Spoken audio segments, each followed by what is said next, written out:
Assalamualaikum warahmatullahi wabarakatuh. Perkenalkan, nama saya Rosi Fembriana. Saya dari jurusan Pendidikan Kimia kelas 1A. Di sini saya akan melakukan 3 praktikum kimia sederhana. Yang pertama yaitu menentukan larutan elektrolit dan non-elektrolit. Yang kedua, menentukan senyawa polar dan non-polar. Dan yang ketiga, membedakan larutan koloid dan juga suspensi. Selamat menyaksikan.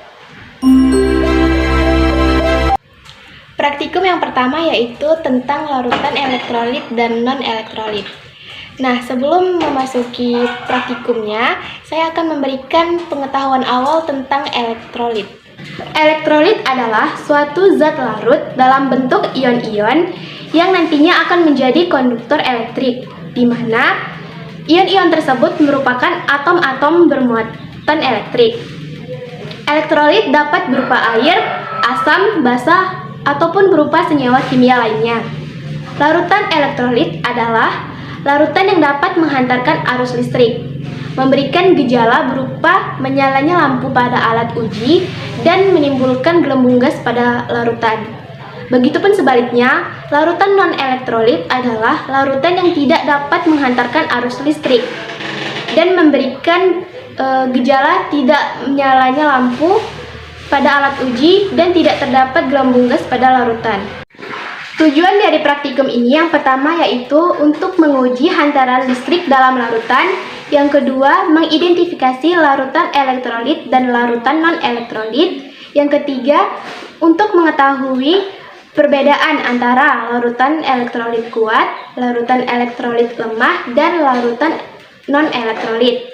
Dan yang ketiga, untuk mengetahui ciri-ciri dan jenis larutan elektrolit kuat, larutan elektrolit lemah, dan larutan non-elektrolit.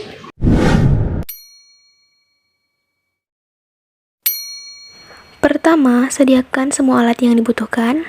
Kedua, satukan 2 baterai antara kutub positif dan kutub negatifnya menggunakan lakban dengan erat. Ketiga, tempelkan baterai yang sudah disatukan tadi di alas yang sudah disediakan menggunakan lakban. Pasang dengan erat. Keempat, ambil kabel yang sudah disediakan. Kemudian, tempelkan satu ujung kabel pada kutub negatif baterai dan satu ujung kabel lainnya pada kutub positif baterai. Kemudian, pasang lampu pada ujung kabel yang ditempelkan di kutub positif baterai tadi. Kemudian, sambung sisi lampu yang satunya lagi menggunakan kabel yang lain. Kemudian, lilit dengan erat masing-masing paku pada ujung-ujung kabel. Kemudian, uji alat tersebut dengan menempelkan kedua paku. Apabila lampu menyala, maka alat uji tersebut siap untuk digunakan. Cara kerjanya yaitu masukkan 2 ujung paku ke dalam larutan, kemudian perhatikan reaksinya.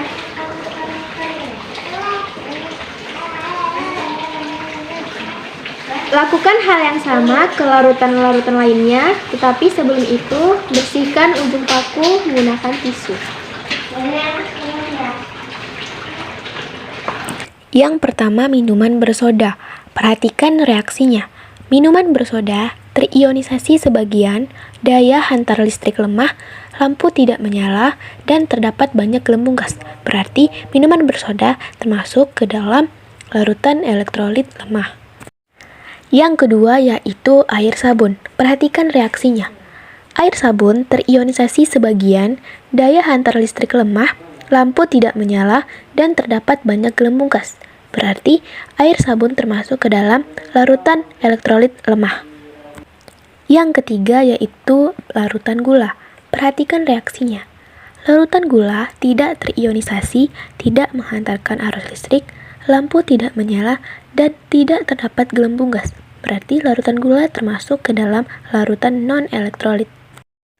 Yang keempat, rivanol. Perhatikan reaksinya. Rivanol terionisasi sebagian, daya hantar listriknya lemah, lampu tidak menyala, dan terdapat banyak gelembung gas. Berarti rifanol termasuk ke dalam larutan elektrolit lemah. Yang kelima yaitu cuka. Perhatikan reaksinya.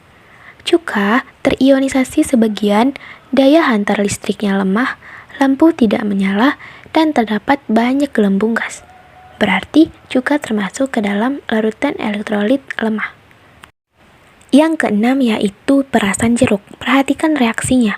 Perasan jeruk terionisasi sebagian, daya hantar listriknya lemah, lampu tidak menyala, dan terdapat sedikit gelembung gas.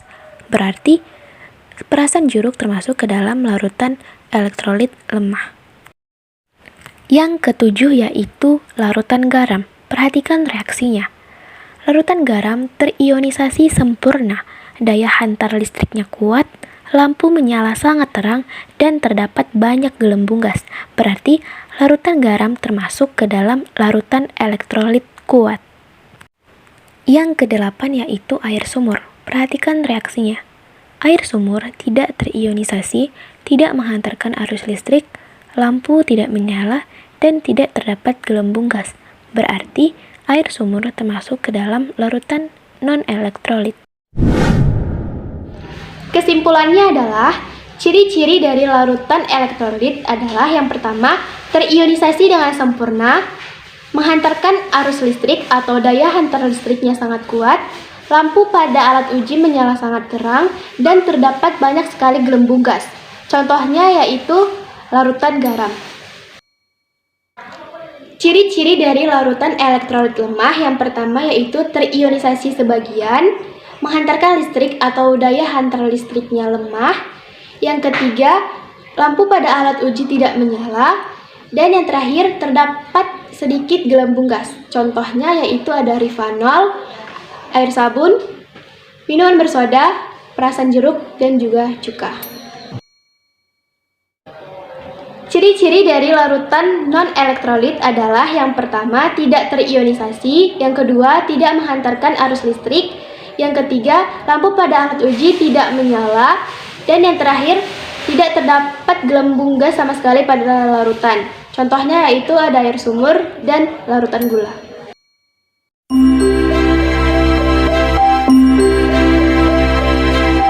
Praktikum yang kedua yaitu tentang senyawa polar dan nonpolar. Tujuan dari praktikum ini yang pertama yaitu untuk mengidentifikasi senyawa polar dan nonpolar. Yang kedua, untuk mengetahui ciri-ciri senyawa polar dan nonpolar. Dan yang ketiga, untuk mengetahui senyawa polar dan nonpolar menggunakan bahan-bahan yang sering kita ketemui dalam kehidupan sehari-hari.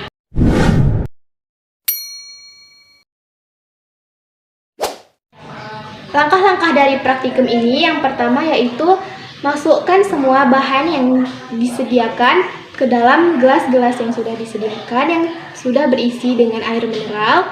Selanjutnya, perhatikan reaksinya. Yang pertama yaitu masukkan minyak goreng ke dalam gelas yang pertama.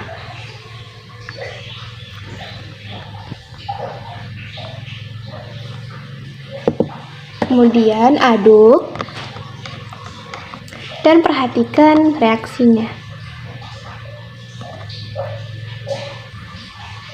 Dapat dilihat bahwa air dan minyak itu tidak dapat bersatu. Selanjutnya yaitu masukkan gula ke dalam gelas yang kedua. Kemudian aduk.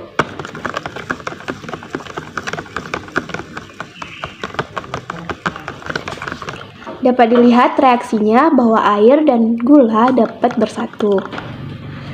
Yang selanjutnya yaitu masukkan garam ke gelas yang ketiga. Kemudian aduk. Amati, dapat dilihat reaksinya itu air dan garam dapat bersatu. Selanjutnya, tuangkan minyak tanah ke dalam gelas.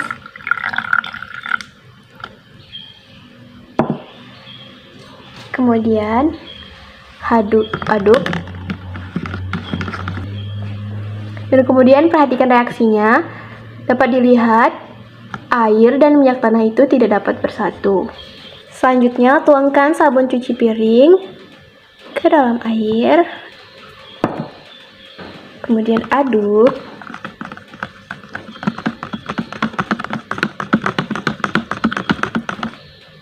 dan perhatikan reaksinya. Dapat dilihat bahwa air dan sabun cuci piring dapat bersatu. Selanjutnya, masukkan mentega ke dalam gelas ke-6, kemudian aduk.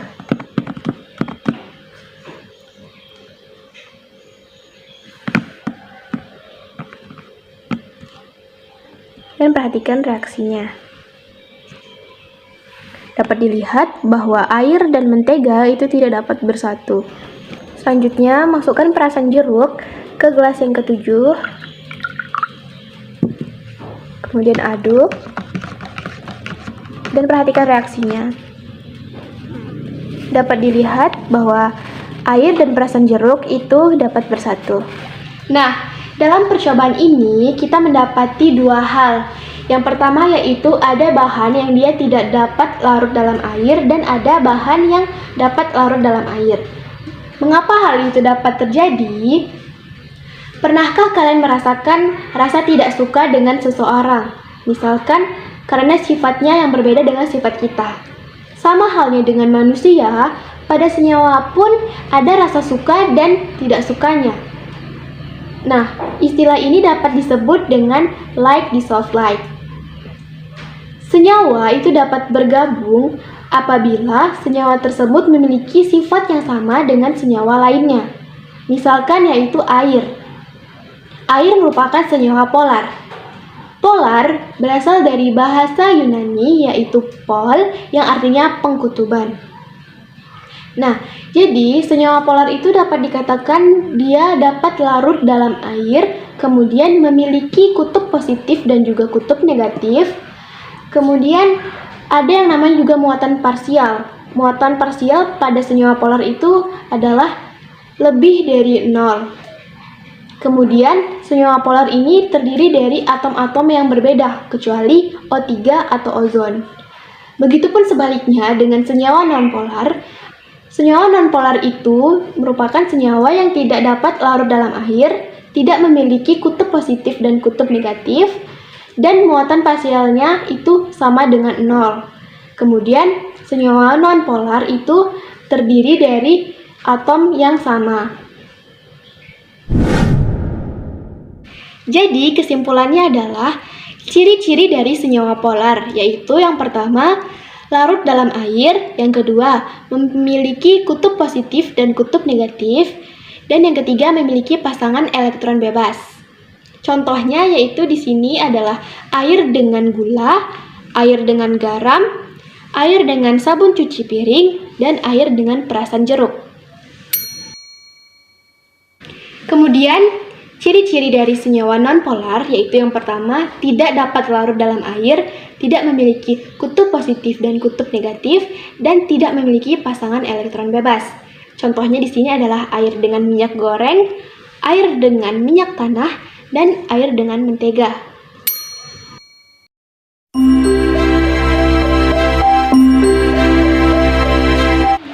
Praktikum yang ketiga yaitu membedakan larutan, koloid, dan juga suspensi. Tapi sebelum masuk ke percobaannya, saya akan memberi sedikit pengertian tentang apa sih itu larutan, koloid, dan juga suspensi. Yang pertama yaitu larutan. Apa sih itu larutan? Larutan adalah salah satu jenis campuran homogen yang terdiri atas pelarut dan zat terlarut. Larutan itu bersifat transparan. Nah, semua larutan yang sudah disatukan itu tidak dapat dipisahkan lagi. Partikel yang terdapat di dalam larutan itu sangat kecil. Yang kedua itu adalah koloid. Koloid adalah campuran yang bersifat di antara larutan dan juga suspensi. Nah, penyusunnya itu dapat dilihat menggunakan mikroskop. Partikelnya besar dibandingkan dengan larutan, tetapi tidak dapat disaring. Koloid bisa menjadi buram dan juga transparan, yang menyebabkan cahaya menjadi terhamburkan. Koloid juga dapat dibedakan menjadi dua, yaitu homogen dan juga heterogen. Dan koloid itu tidak ada endapan. Yang ketiga adalah suspensi. Suspensi adalah campuran heterogen yang masih dapat terlihat antar komponennya tanpa menggunakan mikroskop. Dan suspensi ini terdapat endapan. Kemudian, partikel suspensi itu dapat disaring menggunakan saringan. Kemudian, terdapat endapan yang disebabkan oleh gravitasi.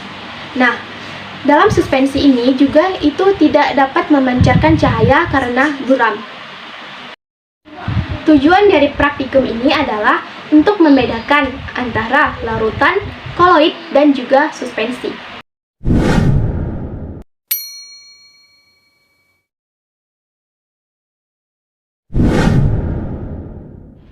Langkah-langkahnya yang pertama yaitu tuangkan susu cair ini ke dalam gelas yang sudah disediakan dan diberi label susu.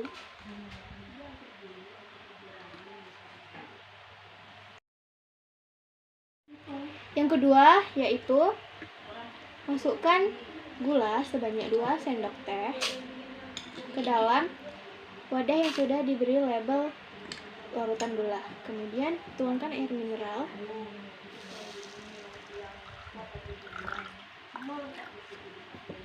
Dan aduk sampai gula dan airnya itu tercampur merata.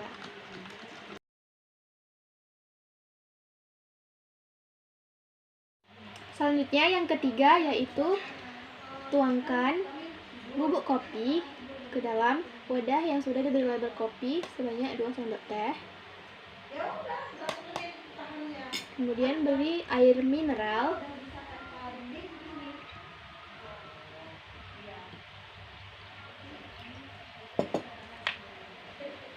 Dan kemudian aduk.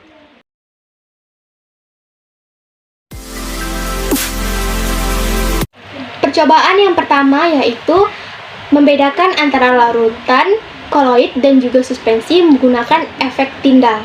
Nah, untuk lebih jelas melihat efek tindalnya, maka saya akan mematikan lampu dan menggunakan senter. Yang pertama yaitu susu cair, kemudian beri senter atau cahaya.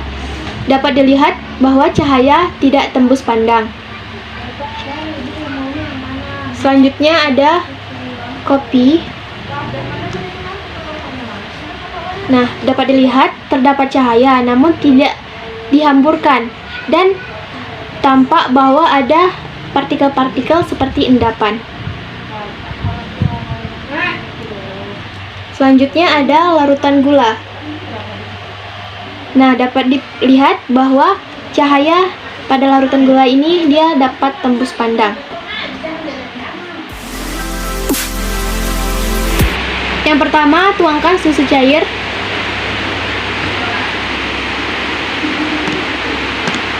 Nah, dapat dilihat pada saringan tidak terdapat endapan. Yang kedua, tuangkan kopi.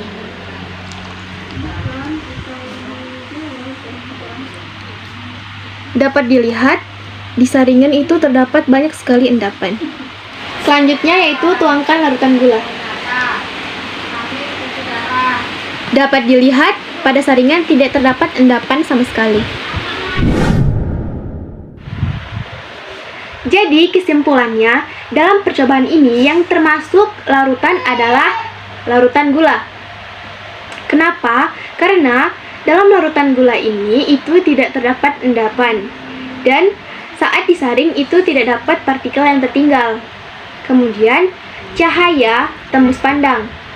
Selanjutnya antara air dan gula itu tidak dapat dipisahkan lagi. Kemudian terdiri dari zat terlarut dan zat pelarut. Kemudian partikelnya sangat kecil. Contoh lainnya selain larutan gula itu adalah sirup. Yang kedua, yang termasuk ke dalam koloid pada percobaan kali ini adalah susu cair.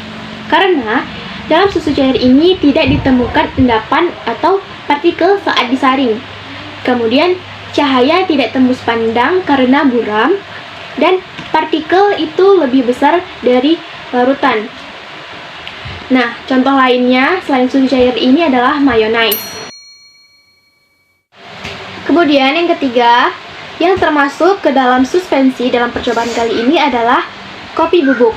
Karena dalam kopi bubuk ini ditemukan endapan atau partikel saat disaring.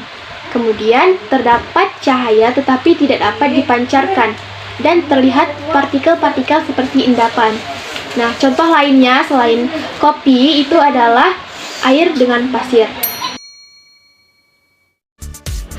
Sekian praktikum kimia sederhana yang saya lakukan tentang larutan elektrolit dan non-elektrolit, senyawa polar dan non-polar, dan membedakan larutan koloid dan suspensi. Semoga bermanfaat. Wassalamualaikum warahmatullahi wabarakatuh.